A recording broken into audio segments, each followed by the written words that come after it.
Assalamualaikum warahmatullahi wabarakatuh. Kali ini kita masuk ke materi sosiologi kedua kelas 11. Materi kali ini tentang pendekatan sosial terhadap kelompok sosial. Semenjak lahir, manusia sebagai makhluk sosial tidak bisa lepas dari keberadaan orang-orang sekitarnya, baik itu dalam keluarga, sekolah, kampus, kantor, kehidupan masyarakat, dan sebagainya. Keluarga merupakan tempat awal-awal pembelajaran bagi setiap individu untuk tetap bisa bertahan hidup dengan mengenalkan norma-norma kehidupan, nilai, dan bagaimana berhubungan dengan orang lain. Kemudian, lingkungan yang individu tempati memberikan kontribusi dalam pembentukan kepribadian seseorang. Dengan kata lain, bahwa setiap kelompok dalam masyarakat akan mengalami dinamika yang disebut dengan dinamika kelompok. Itu dinamika kelompok. Dinamika kelompok itu terdiri dari kata dinamika dan kelompok. Dinamika berarti interaksi atau interdependensi antara kelompok satu dengan yang lain. Sedangkan kelompok adalah kumpulan individu yang saling berinteraksi dan mempunyai tujuan bersama. Jadi, dinamika kelompok adalah konsep yang menggambarkan proses kelompok yang selalu bergerak, berkembang, dan menyesuaikan diri dengan keadaan yang berubah-ubah. Menurut Jacob, Herfield, dan Mensos, dinamika kelompok adalah kekuatan yang saling mempengaruhi hubungan timbal balik kelompok dengan interaksi yang terjadi antara anggota kelompok dengan pemimpin yang diberi pengaruh kuat pada perkembangan kelompok. Sementara Benjamin B. Wallman mengemukakan bahwa dinamika kelompok adalah studi tentang hubungan sebab akibat yang ada di dalam kelompok, tentang teknik-teknik untuk mengubah hubungan interpersonal dan attitude di dalam kelompok. Selamat Sentosa mengartikan dinamika kelompok sebagai suatu kelompok yang teratur dari dua individu atau lebih yang mempunyai hubungan psikologis secara jelas antara anggota yang satu dengan yang lain. Antar anggota kelompok mempunyai hubungan psikologis yang berlangsung dalam situasi yang dialami secara bersama-sama. Dinamika kelompok dipengaruhi oleh beberapa aspek. Yang pertama, komunikasi kelompok berperan pada dinamika kelompok karena di dalam komunikasi akan terjadi perpindahan ide atau gagasan yang diubah menjadi simbol oleh seorang komunikator kepada komunikan melalui media. Konflik dalam kelompok.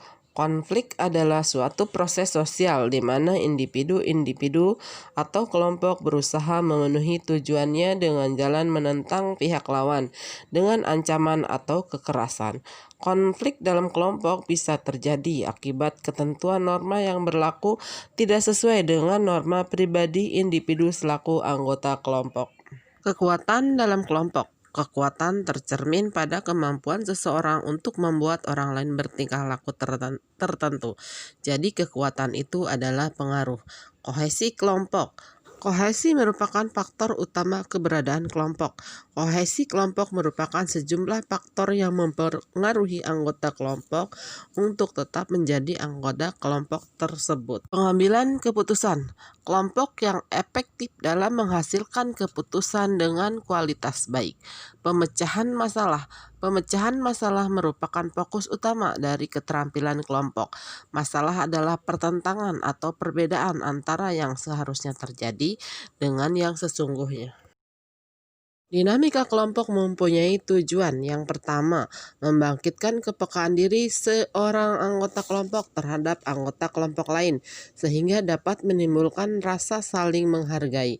Kedua, menimbulkan rasa solidaritas anggota, sehingga dapat saling menghormati dan saling menghargai pendapat orang lain.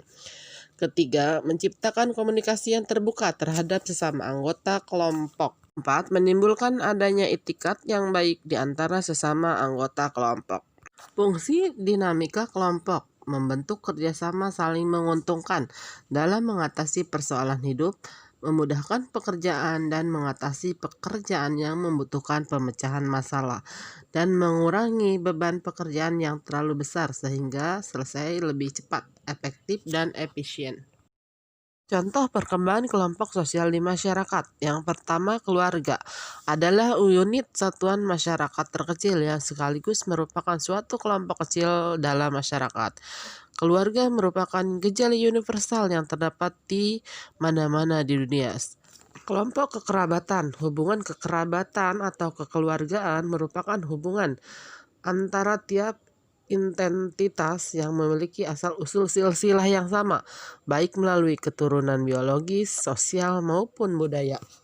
Selanjutnya, kelompok okupasional. Pada dasarnya, kelompok kerabatan merupakan masyarakat homogen yang menganut nilai-nilai, norma-norma, ataupun pola tingkah laku yang relatif sama, sehingga pembagian kerja dilakukan secara sederhana berdasarkan pada tradisi dan perbedaan jenis kelamin.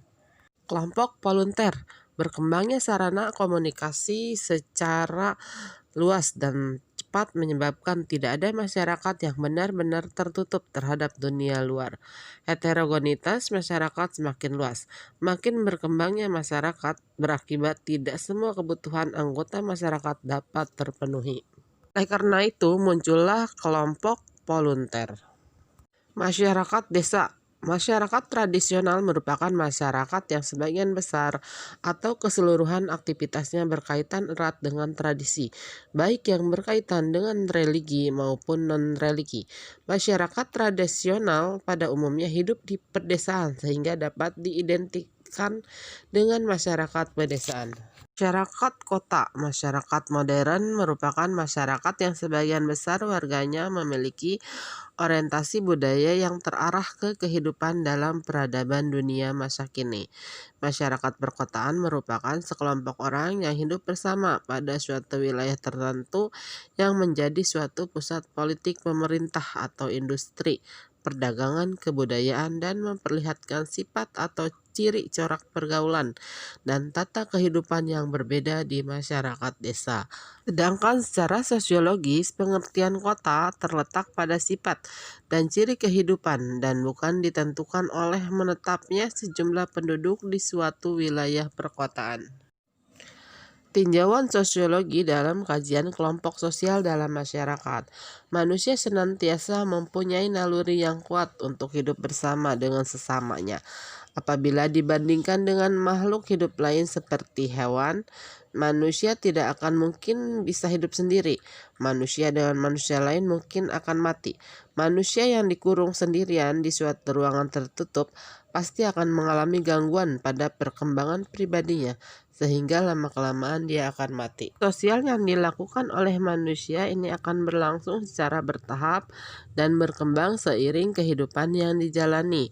Di dalam keadaan normal, lingkungan pertama yang berhubungan dengan anak adalah orang tuanya, saudara-saudaranya yang lebih tua, serta mungkin kerabat dekatnya yang tinggal serumah.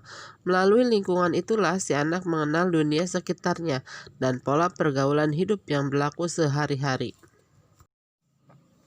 Terima kasih untuk materi kali ini. Kita tutup. Wassalamualaikum warahmatullahi wabarakatuh.